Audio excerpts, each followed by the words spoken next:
moyi oldi yozuvlarni sodda tilda tushuntirib beraman.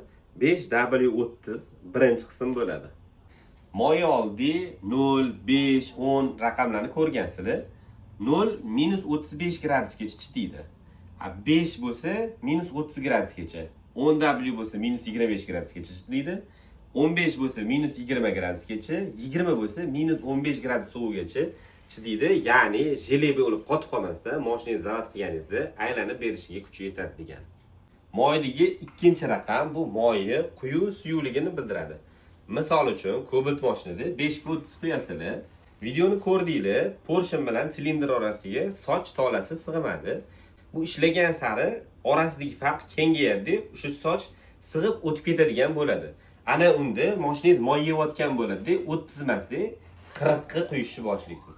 O'shanda 5 ga 30 emas, 5 ga 40 ga o'tasiz. Ikkinchi raqam xuddi shu narsani bildiradi.